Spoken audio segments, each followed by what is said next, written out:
नमस्कार and welcome to study in vision. देखिए, एक हाइपोथेटिकल सिचुएशन देखते हैं। इस वीडियो के अंदर हम ये डिस्कस करेंगे कि इंडिया और पाकिस्तान की एक ऑल आउट वॉर हो जाती है, यानी कि एक फुल स्केल वॉर हो जाती है। तो क्या इम्पैक्ट पड़ेगा इंडिया और पाकिस्तान पे? ठीक है। देखिए, प्रैक्टिकली अगर हम देखें पाकिस्तान कितना भी कुछ ट्राई कर ले, they can not defeat India. ये लोग डिफेंस जो है हमारा, वो तोड़ नहीं सकते। ठीक है। अब एक एक मतलब इस सिचुएशन को अगर हम डीपली एनालिसिस करें, तो ये जब वॉर कंटिन्यू होगी, इसके अंदर देखो दो बड़ी पावर्स है ना, कहीं ना कहीं हिडन तरीके से भी ये काम कर रहे हैं। एक एक्सिस मान लो, वो है इंडिया और यूएसए का। अब ये इंडिया और यूएसए में साथ में क्यों ले रहा हूँ, या फिर इंडिया और बाकी के जो नेटो देश हो गए, इन्हें मैं साथ में क्यों ले रहा हूँ? बिकॉज कुछ डेवलपमेंट्स ऐसी हुई हैं जिससे हम पता लगा सकते हैं कि इंडिया सॉरी यूएसए और जो पाकिस्तान है, उसके रिलेशंस, या फिर कह सकते हैं कि as a war time relations इतने सही नहीं हैं। दूसरा, हम एक सिनेरियो लेते हैं जहाँ पर पाकिस्तान है और चाइना है। अब देखो, आप अगर 2018 का समय देखते हैं, अगर 2018 से हम एक प्रॉपर समय देखें, तो 2018 से टोटल जो वेपन परचेज पाकिस्तान ने किए, वो चाइना से किए। यानी कि आप टोटल 7 साल का एक पीरियड ले रहे हैं कि पिछले 7 साल में जितने भी सब वेपन्स है, जो भी चाइना पाकिस्तान के पास आए हैं, वो चाइनीज़ वेपन्स थे।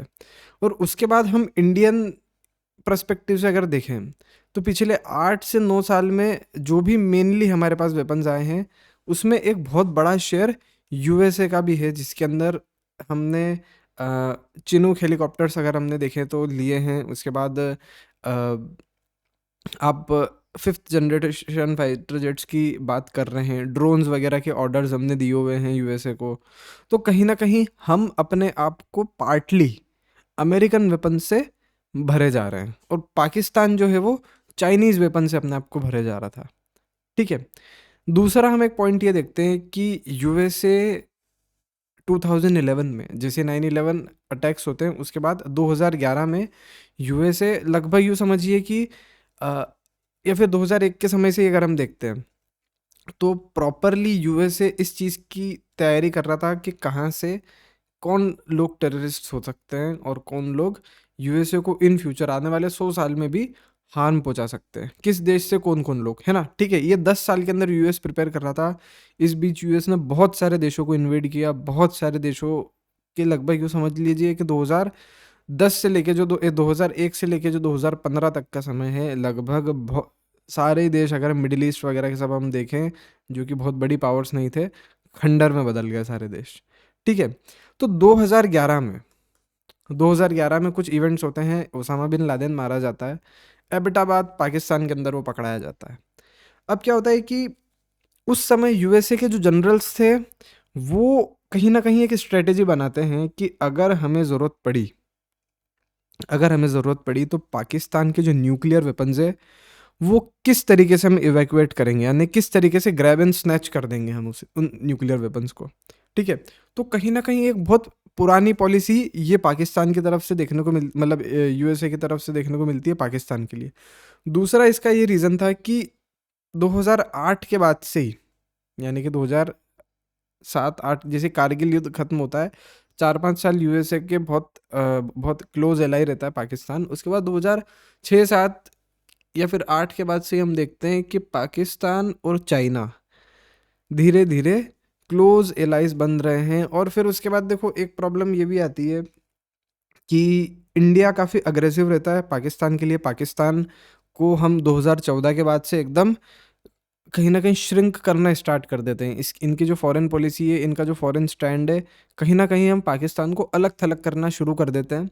उसके बाद क्या होता है कि आप 2000 कम से कम 2016 या 17 से ले लीजिए, 2017 से मेनली पाकिस्तान एलाइज ढूंढना अपने शुरू कर देता है कि भाई मेरे कौन साथ में। और देखो, कहीं ना कहीं आप कोल्ड वॉर के समय से भी देख लो, यूएसए इंडिया को फर्स्ट प्रायोरिटी देना चाहता है, बिकॉज़ इंडिया पर ही यूएसए ट्रस्ट कर सकता है, पाकिस्तान पर वो ट्रस्ट नहीं कर सकता है। पाकिस्तान एक तरीके से मजबूरी बना हुआ था यूएसए का, अगर उसे एशिया के अंदर प्रेजेंस बनानी है तो उसे कहीं ना कहीं कोई ना कोई देश तो चाहिए था। फर्स्ट चॉइस उसकी इंडिया थी, लेकिन इंडियंस ने स्टार्टिंग में सोवियत यूनियन को चुना, तो यूएसए को पाकिस्तान को इसलिए चुनना पड़ा। लेकिन पाकिस्तान से कोई ऐसा प्यार नहीं था यूएस को, ठीक है।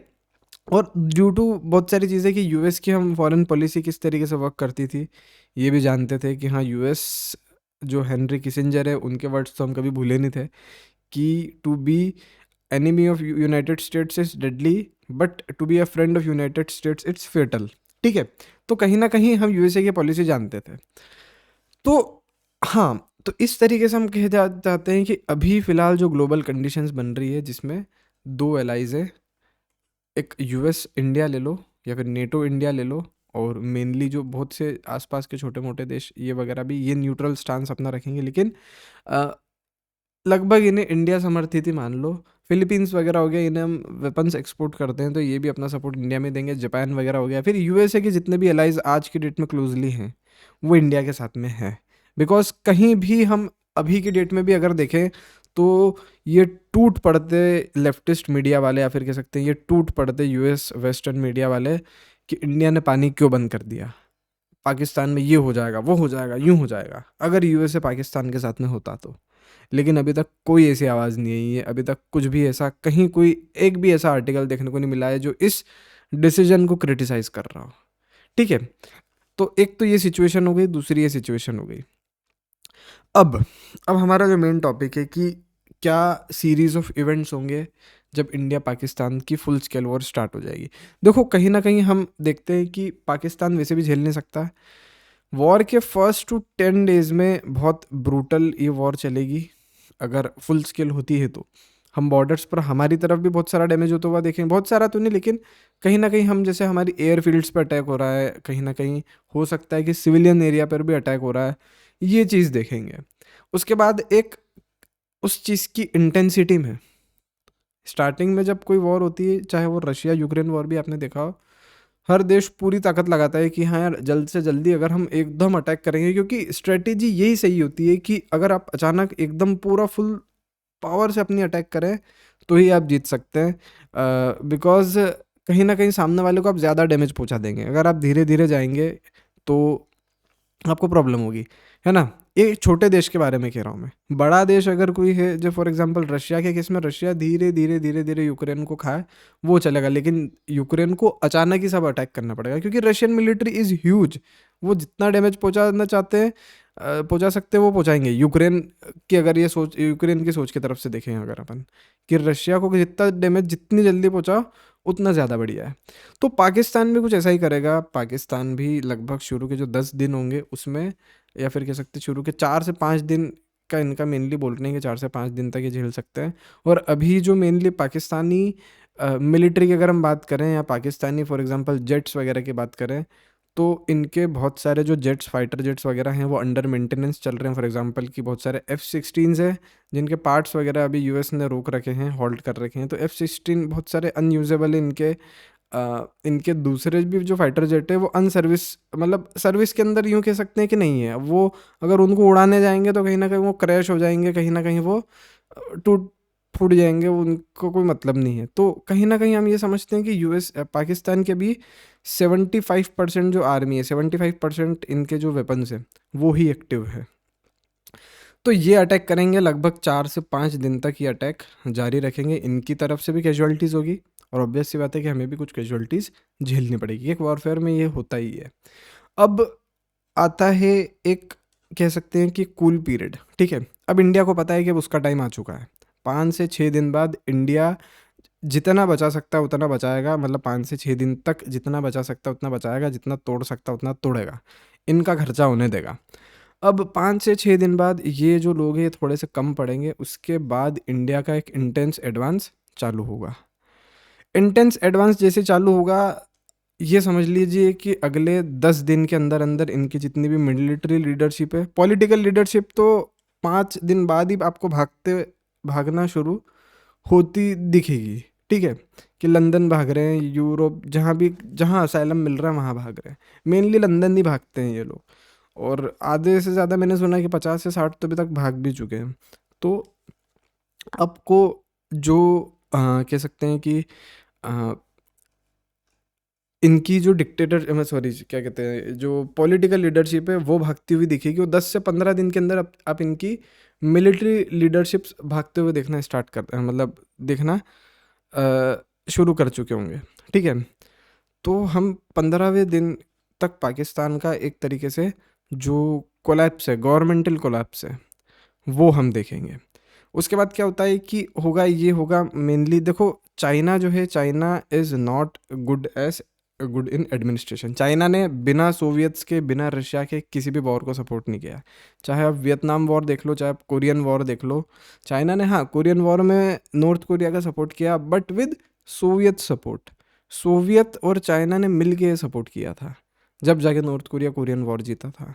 वही आप वियतनाम के अंदर भी देख लो, तो चाइना ने सपोर्ट किया था वियतनाम का। चाइनीज़ सपोर्ट से ही वियतनाम टिका हुआ था, यूएसए वियतनाम वॉर हारा था। लेकिन कहीं ना कहीं रशियंस उसके अंदर थे, सोवियट्स उसके उसके अंदर, उस चीज़ के अंदर थे। तो वियतनाम वॉर भी हम देखें तो अमेरिका हारा, भली कोई तकलीफ़ नहीं उसको, क्योंकि जो एरिया था वो आप भारत पाकिस्तान जैसा नहीं समझ सकते। वियतनाम का एरिया जंगल वाला एरिया था, और जंगल में लड़ना काफ़ी मुश्किल हो जाता है। दूसरा, ये जो एरिया है किसका, पाकिस्तान वाला, ये एक प्लेन एरिया है। हम राजस्थान बॉर्डर की तरफ देखें तो एक डेजर्ट है। ठीक है? उसके बाद पंजाब बॉर्डर पे डेजर्ट देखते हैं हम। कश्मीर में हम सिर्फ थोड़े पहाड़ देखते हैं। लेकिन टोटल जो एरिया है, गुजरात से लदा हुआ, राजस्थान से लदा हुआ, पंजाब से लदा हुआ, ये सब डेजर्ट है या फिर एक प्लेन एरिया। तो इन और बहुत वास्ट एरिया, बड़ा एरिया है ये, इसको आप छोटा एरिया नहीं समझ सकते। तो इनमें वियतनाम जैसा लड़ना इम्पॉसिबल है इन एरियाज़ के अंदर। तो कहीं ना कहीं हम देखते हैं कि चाइनीज़ सपोर्ट करेंगे। चाइनीज़ सपोर्ट से ये 20 से 30 दिन तक 20 से 30 दिन तक ये अ, और थोड़ा सा इनको अपने आप को झेल सकते हैं, अपने आप को बचा के रख सकते हैं। उसके बाद क्या होगा, उसके बाद ये होगा कि सपोर्ट धीरे धीरे कम होगा। जितने भी सब लोग हैं, आर्मी रिट्रीट करना स्टार्ट कर देगी, पीछे जाना स्टार्ट कर देगी, और कहीं ना कहीं आर्मी अपने आप को, मेन जो ऑफिसर लोग होंगे, अपने आप को बचा के बाहर निकल जाएंगे। अब क्या होता है कि ऐसे में आता है आपके पास में लीडरशिप क्रंच। जब आपके सेना में गाइड करने वाला कोई नहीं होता है, तो मिलिट्री लीडरशिप क्रंच आता है, जिससे जो सैनिक होते हैं या तो वो सरेंडर कर देते हैं। सरेंडर तो खैर मैं नहीं करते हैं आज की डेट में। जैसे इनको पता चलता है सैनिकों को, ये पीछे भाग खड़े होते हैं, अपने आप की आइडेंटिटी चेंज कर लेते हैं, छुप के रहने लग जाते हैं। कोई मतलब अपने आप को गायब कर ले किसी सबसे, एक टाइप से सिटीजन ही बना लेते हैं ये। ठीक है? तो ये अपने आप को सिटीजन बना लेंगे, और कहीं ना कहीं ये जो सैनिक होंगे, एक टाइप से पूरी पाकिस्तान के अंदर क्रंच आ जाएगा, यानी कि कोई लीडरशिप नहीं है अब इस टाइम पे। तो इस कंडीशन में दो चीज़ें होती है, या तो इंडिया टोटल फॉरवर्ड एडवांस करके पूरा पाकिस्तान कब्जा ले, पूरा पाकिस्तान घेर ले, लेकिन ये एक बहुत मुश्किल चीज़ होगी, बिकॉज उसके बाद कहीं ना कहीं जो जापान और चाइना में हुआ था, ये हमारे साथ होना शुरू हो जाएगा। जापान और चाइना में क्या हुआ था कि जब जापानीज़ आर्मी ने चाइना पे इन्वेड किया, तो उन्होंने एक बहुत बड़ा एरिया कब्जाया। लेकिन फिर क्या होता है कि गुरिल्ला वॉरफेयर उस समय स्टार्ट हो जाता है, क्योंकि आप अगर एज एन आर्मी किसी देश में जा रहे हो, तो वो उस देश का हर आदमी आपसे एग्री नहीं करेगा। तो क्या होता है कि छोटे छोटे ग्रुप्स बनने लग जाते हैं, और वो ग्रुप्स गुरिल्ला वॉरफेयर स्टार्ट कर देते हैं, स्ट्रीट वॉरफेयर स्टार्ट हो जाता है। अगर फॉर एग्जांपल कराची के अंदर इंडियन आर्मी है, तो कराची के लोग जो है वो कहीं ना कहीं छोटे छोटे ग्रुप्स बना लेंगे, जो जो पसंद नहीं कर रहे हैं इस चीज़ को, ग्रुप्स बना लेंगे, आर्म्ड ग्रुप हो जाएंगे, और कहाँ कोई इंडियन जवान दिखा तो उसको गोली मार दी, या फिर कहीं कोई ऐसी सिक्योरिटी फोर्सेस पे हमला कर दिया। तो ये चीज़ें ज़्यादा स्टार्ट हो जाती है, और इस चीज़ को कंट्रोल आप कर ही नहीं सकते। ये चीज़ें अनकंट्रोलेबल है। विदाउट लोकल सपोर्ट आप किसी भी देश को इन्वेड करना, या फिर किसी भी देश पर ऐसा कब्जा कर लेना, इम्पॉसिबल, नेक्स्ट टू इम्पॉसिबल है। यूँ नहीं कह सकता कि बिल्कुल वैसा नहीं है। अमेरिकन्स भी चाहते हैं तो सब चीज़ कर देते हैं, यानी कि उनके मिलिट्री बेसिस, कुछ जगहों में मिलिट्री बेसिस होल्ड करने में, अगर मिडिल ईस्ट के अंदर देखें हम, तो उनको पसीने आ जाते हैं। विदाउट लोकल सपोर्ट, विदाउट उधर के सपोर्ट के वो कर ही नहीं सकते भाई बिल्कुल भी। तो यही हमारे साथ सिचुएशन होगी। तो पाकिस्तान पे कब्ज़ा करना without local support it's not feasible. Balochistan में आप कर सकते हो। बलूचिस्तान जैसे कि फॉर एग्जांपल बलूचिस्तान की जो बीएलए है, बीएलए भरी बैठी है, बिकॉज़ बीएलए के साथ पाकिस्तानी आर्मी ने कहीं न कहीं बहुत ज़्यादा दगा भी की है, बहुत ज़्यादा धोखे भी दिए हैं बीएलए को। तो पाकिस्तान की बात वो अब सुनने वाले नहीं है। दूसरा ये है कि बलूचिस्तान लिबरेशन आर्मी, हो सकता है कि वो उनके एडवांसेस के लिए या फिर उनके थ्रू अगर हम कुछ कर रहे तो कर सकते हैं, लेकिन ये बहुत एक हाइपोथेटिकल सिचुएशन है। यानी कि आप इस सिचुएशन का तो कहीं ना कहीं 40% ही आप मानो कि ऐसा कुछ हो सकता है, 60% तो नहीं कर पाएंगे अपन ऐसा कब्जा। देखो प्रैक्टिकली बात एक बता रहा हूँ मैं। उसके बाद क्या होता है कि उसके बाद ये होगा कि अब विदाउट लीडरशिप यूएसए, जो उनकी पॉलिसी थी कि हाँ किस तरीके से ग्रैब एंड स्नैच करना है सबसे पहले इनके न्यूक्लियर वेपन्स को, वो करना ही शुरू करेंगे। और कहीं ना कहीं आप देखोगे तो यूएसए भागेगा, इंडिया भागेगा, चाइना भागेगा कि ये जो वेपन्स है न्यूक्लियर आर्सनल्स, ये किसी और के हाथ में नहीं लग जाए, किसी ऐसे टेररिस्ट ग्रुप के हाथ में नहीं लग जाए, नहीं तो कहीं ना कहीं बहुत बड़ी प्रॉब्लम आ जाएगी। तो यूएसए भागेगा, इनके न्यूक्लियर वेपन्स हम तीनों चारों जितने भी सब देश है सब मिलके स्नैच करेंगे सबसे पहले। उन न्यूक्लियर वेपन्स को स्नैच करने के बाद हो सकता है पाकिस्तान पे धीरे धीरे कंट्रोल करना किसी ना किसी तरीके से हम शुरू करें, चाहे वो वहाँ के लोकल सपोर्ट से हो, कुछ भी हो। अब एक ये सिचुएशन हो गई कि हम कहीं ना कहीं उनकी गवर्नमेंट पर या फिर कह सकते हैं कि वहाँ के लोगों पे कंट्रोल करना स्टार्ट कर रहे हैं, लोकल सपोर्ट से स्टार्ट कर रहे हैं। लोकली जो ग्रुप्स, पॉलिटिकल पार्टीज अब जो नहीं बन रही है, उनको कहीं ना कहीं हम सपोर्ट देना स्टार्ट कर रहे हैं। और ये बहुत जल्दी होती है ये सारी सब डेवलपमेंट्स। आपकी लीडरशिप गई, कोई ना कोई आके फुर्ती से बैठ जाएगा वहाँ पे, ठीक है।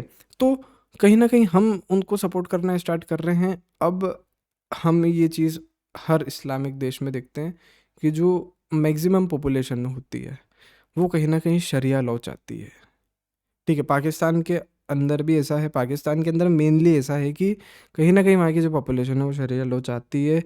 85%, 80 to 85% लोग जो है वो पाकिस्तानी कॉन्स्टिट्यूशन में मानते ही नहीं है। वो कहीं ना कहीं ये चाहते हैं कि पाकिस्तान जो है वो शरिया लॉ पे चलना चाहिए, इस्लामिक लॉ पे चलना चाहिए। तो हम फिर पाकिस्तान के अंदर ये देखेंगे कि ऐसे ग्रुप्स उभर के आएंगे, फॉर एग्जांपल कि टीटीपी, जो पाकिस्तान की गवर्नमेंट को वैसे ही हेट करते हैं और पाकिस्तान के अंदर उनका एक बहुत बड़ा सपोर्ट बेस है। वो कहीं ना कहीं कब्जा कर लेंगे पाकिस्तान की गवर्नमेंट पर या फिर पाकिस्तान के बहुत सारे एरियाज़ पर, अपने इन्फ्लुएंस में इन्हें ले लेंगे। अ, दूसरा ये है कि ऐसे बहुत सारे टेरर ग्रुप हो, जैसे कि लश्कर तैयबा हो गए आपके, और भी बहुत सारे टेरर ग्रुप्स हो गए, जैसे कि अल कायदा हो गया। अल कायदा कहीं ना कहीं अ, बहुत अलग लेवल पे अल कायदा जा चुका है। अल कायदा आप ये समझिए कि पैसे वगैरह उन लोगों के पास बहुत है, तो कहीं ना कहीं वो भी एक अपना इन्फ्लुएंस बना लेंगे। तो छोटी छोटे इन्फ्लुएंस कह सकते हैं कि इन्फ्लुएंशर एरियाज के अंदर पाकिस्तान बढ़ जाएगा ऐसे समय में, क्योंकि टीटीपी कब्जा कर सकते हैं पाकिस्तान पे, लेकिन इस लेवल पे नहीं कर सकते हैं कि आप ने हर चीज़ ही कर ली उसके अंदर, या फिर कह सकते हैं कि आपने पूरे पाकिस्तान पे कब्जा कर लिया इंक्लूडिंग बलूचिस्तान। ये दूसरा हम देखते हैं कि बीएलए, बलूचिस्तान आज़ाद हो सकता है, बलूचिस्तान आज़ाद हो जाएगा देखो इस ऐसी सिचुएशन में।